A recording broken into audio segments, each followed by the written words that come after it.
I'm Brandiilyne Mangum-Dear, and I'm valued because of my individuality. Yeah.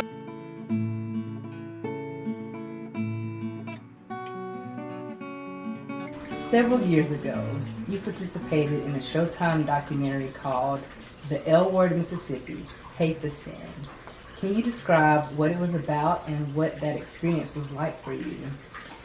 That experience was a pivotal moment in my life, and it was really, I knew when everything happened with us in the church and I knew something good was going to come from it. I didn't know how something good was going to come from it, but when I got the phone call from the local newspaper in our town, said that Showtime had contacted them because of a story they had ran about two lesbians that got married. They had a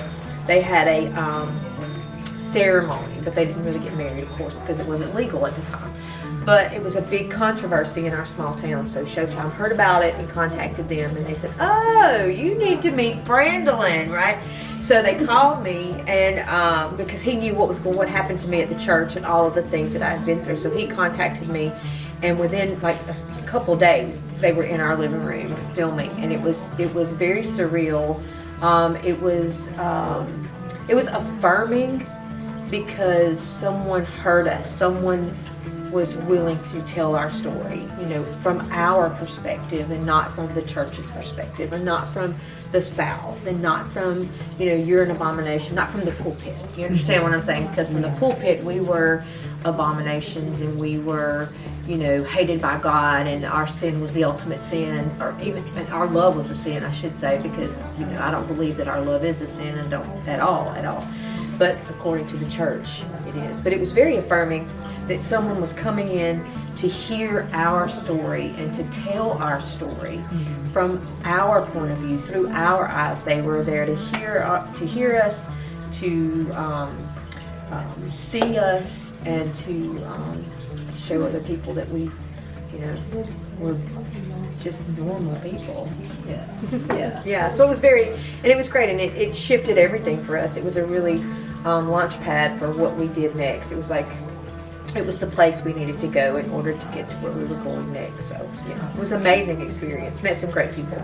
Yeah, I imagine it had to be, especially with all that was going on, like you said, in the surrounding environment of people that like to beat you over the head with the Bible and all this kind of thing. Yes, It was one of those where, and you don't want to, you don't want to gloat in that moment, but it was like, finally someone came to our defense. Someone from the outside kind of came to our defense and stood up for us and told it on a global platform. Right. You know what I'm saying? Because we could stand in the corner and say, you're wrong. But when someone comes in that huge platform and really defends you, and they did such a good job capturing our hurt and our fears and our worries and our pain, all that. They just captured it so well, and it was really beautifully done. It won a GLAAD award. Oh, wow. Yeah, I didn't know that. It did.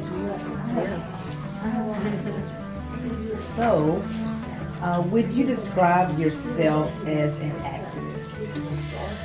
That's interesting that you're asking me this question, because that was after the documentary aired. Well, during the documentary, we founded and formed a group. It was really a support group. It was called the Dandelion Project. It was for LGBT people, and they would come and meet in our living room. And we would meet on church night, because none of the queers are going to church, right? So we would meet in our house, and we had all this great group of people, and they ranged from like teenagers all the way to 50, 60 years old. We had just a great group, and we got involved in activism. And after the documentary aired, Mississippi put out a bill. It was SB 2681, I think it was, and it was basically gives people the right to discriminate against LGBTQ people in the name of religion, whatever. So, and that was a rallying point for the LGBT community, not just the Dandelion Project, but all over the state. We just started people were coming out of the closets, and they were just coming together because we had something we could fight, and people were really inspired, and we were meeting in the streets and rallying in the streets and marching in the streets, and we went, we were at the Capitol and doing all these things together. I mean, people from Hattiesburg and Laurel and Jackson and the coast, and we had groups just coming together, and we're all meeting one another for the first time. Wow. So that was really how the activist part of the Brandiilyne Project, and that was really our beginning in the activism. And I've been pushing and fighting and for quite some time. I had the opportunity to marry the very first same-sex couple in the state. So we've watched a lot of laws happen, but I'm learning that I can be an activist and fight social injustice all I want to, but I need to be proactive in being the change, not just trying to force others to change. Does that make sense to you? So it's like finding that activist and being proactive in changing myself and transforming myself, all the while I'm trying to bring about change in the world. So it's kind of a nice little balance that you have to. So it's kind of like not just talking the talk, but walking the walk. Okay. Absolutely. So if I expect someone to be tolerant, if I expect someone to hear me, then I need to listen. Mm-hmm. You know what I mean? Yeah. That's not easy. So, what other forms of advocacy are you involved in? Well, I've been very involved in Black Lives Matter. That is whenever the mayor of Petal, Hal Marks, said what he said about George Floyd, man, we just rallied right immediately, and that again, was a rallying point for us, and we've been fighting that for quite some time, and that is the flag. I was there when they took it down at USM. I think it's 4 or 5 years ago now. It's been a minute since they took the flag down at USM. Okay. But now it's down. It's gone. It's been replaced now. Yeah. Thank God. But we've been fighting in that realm as well. And of course I'm constantly battling the religious abuse and bullying that is still a huge part of the South. It's a shame. It is a shame, and it is a shame. We actually renamed our church. We went from church to unchurched because of all the hurt and pain and harm caused in the name of the church in our community. So, yeah. So you are a multifaceted individual. You're an artist, a minister, and a healer. And I understand that you are a pastor, of course, we will talk about that, but you're also a lesbian pastor, mm-hmm. and you welcome the LGBTQIA community into your congregation. How did this come about, and what has been the community's reaction? This is interesting. This was really, Spirit started speaking to me and pulling me out to do this work while I was pastoring in Laurel. I remember I had a lesbian couple in my ministry. I had a recovery ministry for drug addicts and alcoholics, and I had a lesbian couple in my ministry, and one of them died. And it was the weekend, it was the Sunday after her funeral, and I was standing in the choir. We were having choir practice right before church, and I was singing the song. It was by Brooklyn Tabernacle. And the words said, "I'll say yes, Lord, I'll say yes. Where you lead me, I will go. I'll say yes, Lord, I'll say yes." And you just repeat those words over and over. And as I'm singing this song, Spirit I literally have a vision, and Spirit says very clearly to me, "I want you to reconcile my people back to me." And he's giving me, I say he, I don't like to give God a gender because God's bigger than gender. Spirit was saying to me, basically showing me the church that welcomed everybody, that affirmed the LGBTQ community, that, was very, radically inclusive. And as Spirit's showing me this, I'm basically having a vision and this thing with God in this moment. I'm singing this song and I'm going, "I'll say yes, Lord, I'll say yes," because, I'm stuck in the church, and I'm that pastor that's trying to lay hands on people and pray the gay away, because that's what kind of church, that's what we were, that's what we did. Mm-hmm. And so all the while God's showing me this whole new thing and trying to pull me out, and I'm going, no. And so it was 2 more years before it had to fall apart. Like everything had to fall apart for me to move. So basically, what happened, and if you watch the documentary, you know this. I told them I opened a recovery center for women, and I told my secretary I need a gym that'll donate memberships for my girls so they can go and work out. If they're getting off the drugs, it's going to be good for their bodies, you know. My secretary said, "Hey, come to my gym. Let's go meet Susan." And that's kind of where that happened. I met Susan, and and then it all just kind of fell. It fell apart to fall into place. You know what I'm saying? And that was the beginning of my transformation, because I had to lose the church in order to truly find spirit, because the church had, blocked me from that unconditional love, that, non-biased, unbiased, unconditional, all those things. The church had blocked me from that, because the church was so limited and biased, and,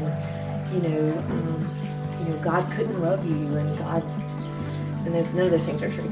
So I had to lose all that in order to find God, in a way that was not condemning and not sending me to hell, and not sending other people to hell, the people that I love, you know what I'm saying? So, it's amazing that you had to pretty much lose everything to come to this point of what? Liberty. Freedom. Right. Yeah, because I was so bound up, and the church had me imprisoned, basically, in this box of religion, that, that their God fits in this box of religion, and anything outside of that box is the devil, and it's Satan, and it's evil.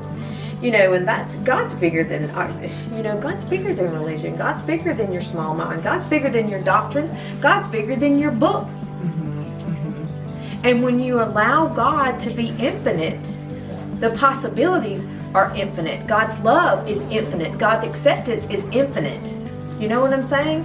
But you got to release God from, the prison too. I mean, all the boxes. You got all these boxes. You try to put God, in a box. Can't do it. God won't fit. No. God's bigger than a box. Yeah.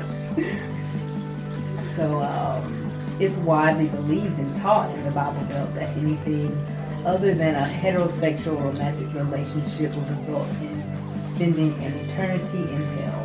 How do you approach this with your congregation? That's such a loaded question. Because it's a big question.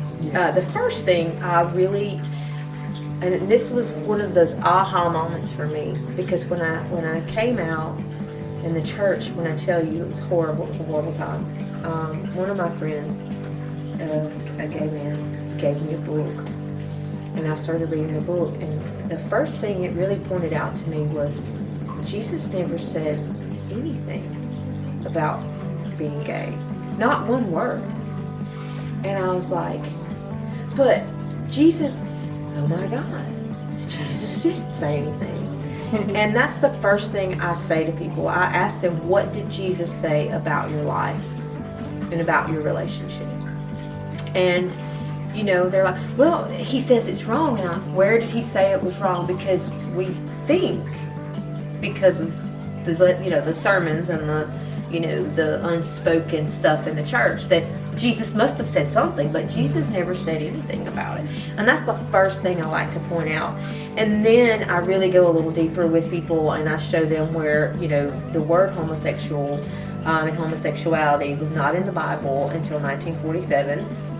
And it was only in the English translations. It was not in all the other different translations. It didn't make it. And so you can go for, and the word that they're using does not translate as homosexuality. So when you go deep into the translation and the real meanings of the word, it's not there. It's not there. So they're, it's a pretty, it's really simple. I mean, of course, in Leviticus, it talks about it being an abomination, but it also says eating catfish and shrimp and wearing mixed fabrics are an abomination, which means most people's underwear is an abomination, right? So, and where do the church people go on Sunday? They go to the buffet where they have shrimp and catfish and all these things that are, condemned according to Leviticus, but but they eat in that. But I'm left out in the cold, right? So, it's ridiculous. Oftentimes, people, especially other professed Christians, will condemn and ostracize those who live a homosexual lifestyle. What have you learned from your experience that might help them better understand the error in this behavior? Okay.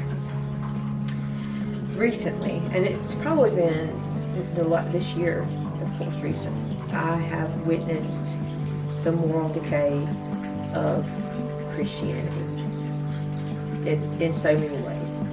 So, who wants to be a Christian anymore? Let me say this. Because I really feel like God kind of gave me a revelation. And because as a pastor, our goal is to win people to Christ and to lead them to Christ and to lead them in a prayer of salvation. Like, we convert people to Christianity. That is our mission. That is our goal. That is our job description. And it's just like, you have to do this, you have to do this, you have to do this. And Spirit really dropped it in my asked me. It was like I got this question from God, and God said, how many people did Jesus convert to Christianity? And I was like, 9. And Jesus did not come to create a dogma or a doctrine or a denomination. Because if you look at churches, they're all separated by denomination, doctrines, dogmas. They have broken up the body of Christ by what? Christianity, religion, right? So they've broken it all into pieces. And there's, Christians that are supporting locking children up in cages. There are Christians that support an administration that's good with separating families at the border and just locking them up. They're good with that. There are Christians that support a system that refuses to provide health care, that refuses to feed the hungry, for God's sakes. That is the antithesis of Jesus' message. Kicking someone out of a church, exiling them because they are, the wrong race, the wrong gender, the wrong sexuality, the wrong this, the wrong. That is the antithesis of Jesus' message. So this year, from the pulpit, I resigned my title as Christian. I no longer identify as a Christian because Jesus didn't identify as a Christian, and Jesus' message was not a Christian message. It was the message of Jesus. So I call myself a follower of Jesus, or the way, whatever. I just don't. I believe that because of the things that the church has done to our community. How many young people have committed suicide because their pastor told them that they were an abomination? How many young people, are on drugs, strung out because their youth pastor told them that they couldn't be who they really are? How many? The blood's on the church's hands. You know what I'm saying? And I think that I don't think it's salvageable. I don't think it's salvageable, especially to most people who are standing on the outside going, why do you want me to come in there? Why do you expect me to be a part of that? How can you expect me to be a part of that? My best friend, hung himself because you told him that he was not transgender, but he was really a girl, and all that. So I think that the church has missed the mark. I think Christianity has missed the mark. I think that unconditional love is the message, and that is far from what Christianity is teaching. And I think that it's time for them to open up their eyes and see. I'm not going down that ship. I'm not. I'm going to do what Jesus did. I'm going to, you know, go out into the streets, which is exactly what we do. You know, I'm not trying to convert you to Christianity. I'm just trying to love you because that's what Jesus told me to do. Jesus didn't tell me to make you a Christian. Jesus didn't tell me to convert you. Jesus didn't tell me to make sure that you believe like me. Jesus just told me to love you. That's all he told me. The rest is just lanyard. It's just extra. Interesting perspective. So, how have rights for gay and transgender individuals improved since the airing of the Showtime documentary? We got marriage equality. Okay. Yeah, we got marriage equality. I think the Showtime documentary aired in 14, maybe 2014. I'm pretty sure it did. Okay.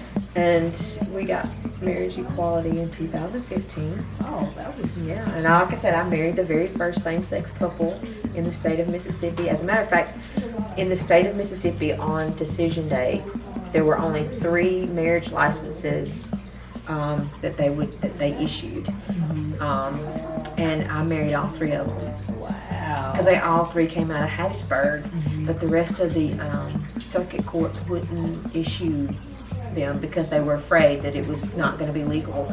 And then the Attorney General called Hattiesburg and told them to shut it down. And Cam and Amber from the documentary had just gotten their license and they shut it down. So they were the last ones to get theirs that day. Wow. They were the 3rd couple that got married. Yeah. Wow. Yeah. So that was really a cool little twist in the story, right? So it was really a cool little thing, but we did get marriage equality. And also, you may not know, my church, we with HB 1583, I don't remember which one it is, but that's another law that makes it legal to. It's one of the worst because after we got marriage equality, the pushback. Several of the states, the red states, created these laws that made it legal to discriminate and refuse services to LGBTQ people. And Mississippi was one of the toughest, most harshest laws. And so we sued Mississippi. Our church was a plaintiff, I was a plaintiff, my wife was a plaintiff, and we sued the governor over that law. And we won initially. We won, and it was appealed, and we went to the 5th Circuit. We won. And then it was appealed to the higher courts, and they said we didn't have any standing, so we appealed to the Supreme Court, and the Supreme Court said we didn't have any standing, so the law went into effect. So we have this law in Mississippi, and our church was one of the plaintiffs, but which was a historical thing because I don't think a church has ever sued the state of Mississippi. Yeah. But we did, and so that was kind of a knockdown. After we got marriage equality, we're still fighting. We're still fighting for equality. We're still trying to be equal. It's like, what the hell, people? Just equality. Yeah. And you know why we don't have it? The church. Bible Belt. I mean, this state is ran by the Baptists and the religious right, and because they think they know what God says. We're not. The Bible's been used to justify bigotry forever. The Bible was used to justify slavery. The Bible's been used to justify, rape. The Bible's been used to justify all sorts of terrible things, right? So, I'm not anti-Bible, don't get me wrong, but damn, if you're using it to hurt people, you're using it wrong. Yeah. I mean, if you're justifying your hate with it, and that's what a lot of the Christians are doing. Yeah. It's sad, once again. It's a shame. It's a damn shame. I curse a little too. Yeah. And the almond tree is called the awakened one because it blossoms before any other tree. And I don't know if you can see just the movement. It's like just a circle of something, and the moon is here. There's also an Ouroboros here, and that represents the cycles and circles of life. And it also is a revelation. It's an awakening. So this is what happened when I met God, basically. And then these two here, I call them duality, and the space between is religion, because we're all human and we're all divine, and religion causes our human self not to connect with our divine self. Okay, like we were talking about a few minutes ago. So that's what that is. We're not created to be dual beings. We're supposed to be one with God and God, it's spirit, and we're supposed to be one. And religion teaches us that we're never good enough, we're not holy enough, we're not clean enough and pure enough to be one with God, but that's not what we're supposed to be one. So, yeah. I like how the arms are connecting. Yes. Or they're trying to connect. Right, they're trying to get to one another. But here you can see I put a Bible. Like, this is the Bible. Oh. This is the creation story, and then some Leviticus here. So I did that on purpose. It says it is forbidden, and I think here it's got thou shalt not. So yeah, so there's some in the middle, but the space between is some religion. So, and then this piece is as you can see, it's the mirror image of that. Mm-hmm. So it's the opposite of my awakening. This is what happened when religion came in. And I don't know if you can see this, but this is actually Bible on the swords. The swords are scriptures. And basically all the blossoms are falling off of the tree, which represent the awakening, right? Mm-hmm. And then the Ouroboros is not connected, so there's no connection. It's a disconnect. And it's like I said, I had to lose the church in order to find God again, because I found God in such a pure, powerful way. And then the church kind of did this and separated me from that, and created the duality. So that's kind of what happened there. So yeah, and then this is the prequel. I'm working on that. This is going to be, I don't know if you can see, this is like the valley of dry bones here, the bones, and then the tree's kind of growing up out of it, brand new, and the Ouroboros is being birthed out of the light.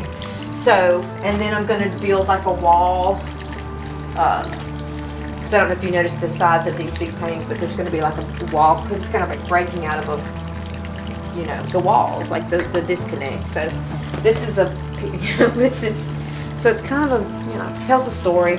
So, yeah. There is a lot going on in our world today, and social justice is a very hot topic, but I believe it should be more than just a passing conversation. Do you have any message that you would like to relay about how we can be a part of the modern day movements? I touched on it a few minutes ago when I said, if I'm going to be an activist for change, I have to be proactive.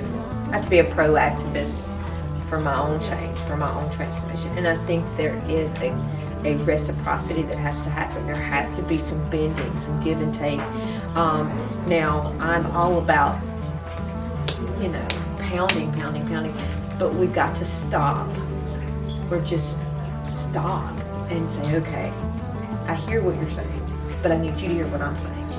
And figure out where we are missing the mark, because apparently we're missing the mark.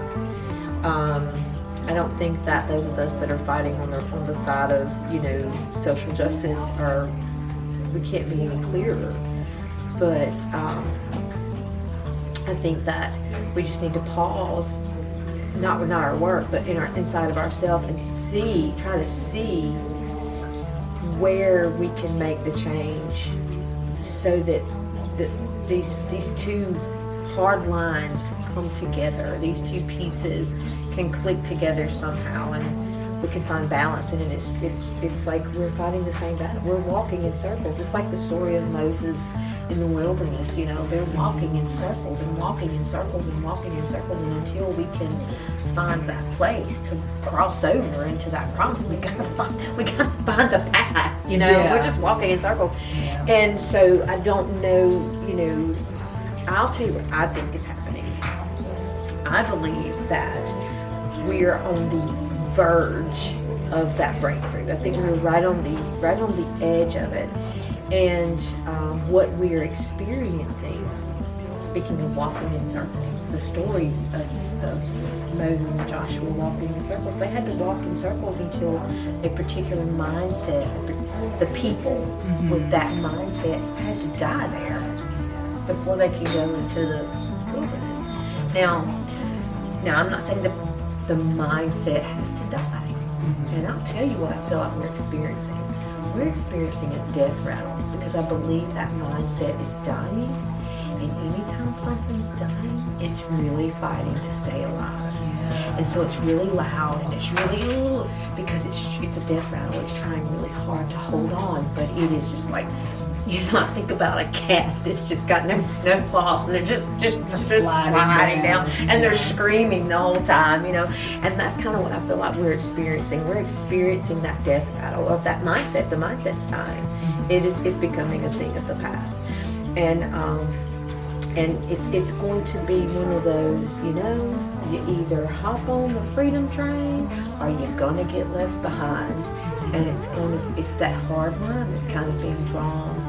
And we can give people moments and we can give people opportunities and we can try to hear you and try to listen to you, but if you flat refuse to bend, you're gonna break. You know what I'm saying? And I believe that mindset is breaking. And I'll tell you one other thing that's happening. A lot of people with that mindset, that hardline mindset, is either ending up like white people that are racist or ending up with mixed race babies and grandbabies and people that are big against LGBT or even their children that are LGBTQ. So they have some hard decisions to make. They either choose love in their family or they choose their hate. And that's what it's happening. It's like there's a reckoning, there's a moment that's happening. Oh, I see a lot, and you're just like, what are you going to do? What are you going to do? Are you going to hold on to your racism? Or are you going to hold your grandbaby? Are you going to hold on to your hate? Or are you going to hold on to your child? Because some people, they have to be faced with, it has to be that a part of their life. It has to affect them directly. For them to be like, maybe I was wrong. Yeah, exactly. But some of them don't. Some of them hold on to that hard hate, and they go to the grave for that, and they miss out on a great thing. And that's unfortunate. There's nothing you can do about that. But we have to change too. I mean, we have to be we have to change a little. Yeah. We got to bend a little. Yeah.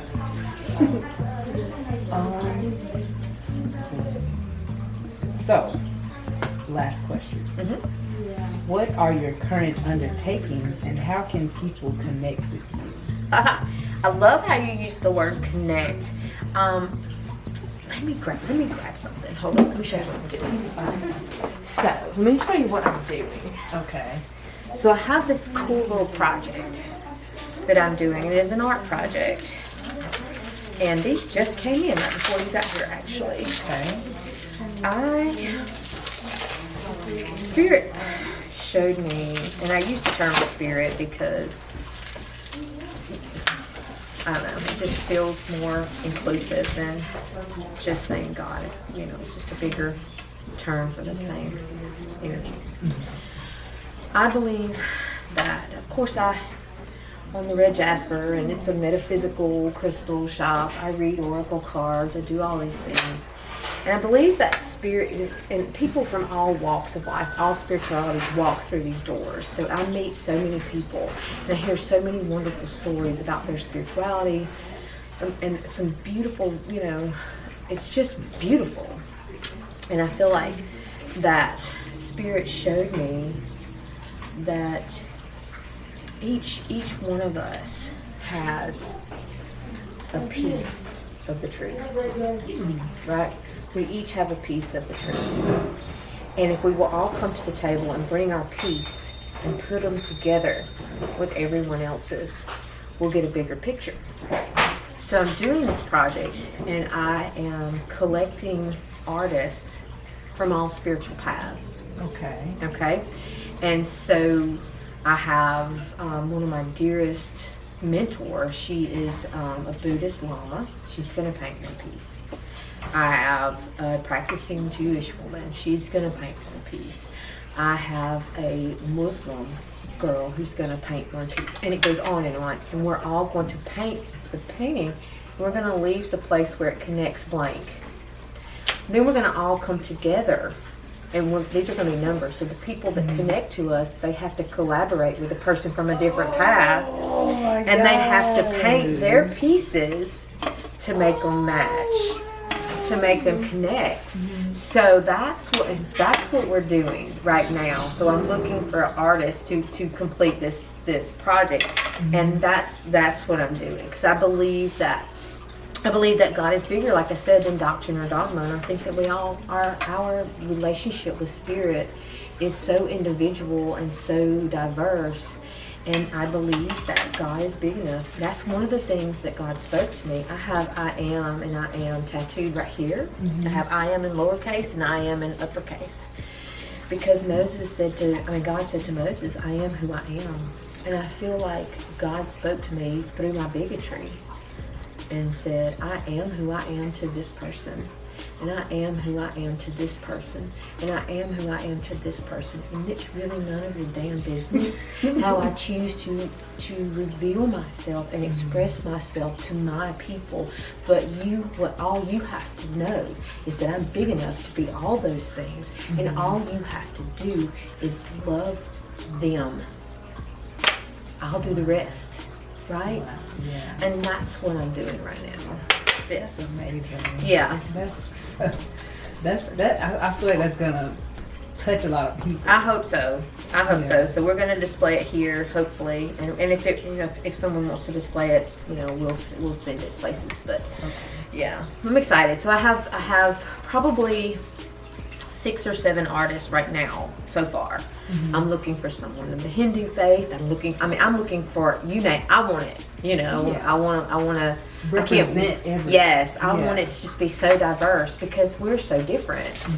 We're individuals, and that's what we're supposed to be.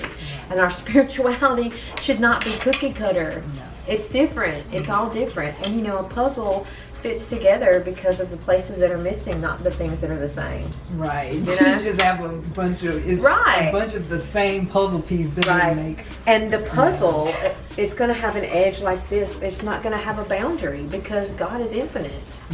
So it can go on and on and on and connect on and on and on. Well, I think God gave me this idea. I really do. I really feel like, because I was trying to figure out how I could express it artistically, and God gave me this. He's like, how you think you're going to express me all by yourself? Didn't you say you only have a piece of the puzzle? And I was like, God's got a sense of humor, trust me. A little sarcastic sometimes too, because we got that ego, we got to be in check. So yeah. So wow. Thank you, Ms. You're very welcome. You're very welcome. This has been amazing, very eye-opening discussion. So thank you very much. Thank you. I've enjoyed it.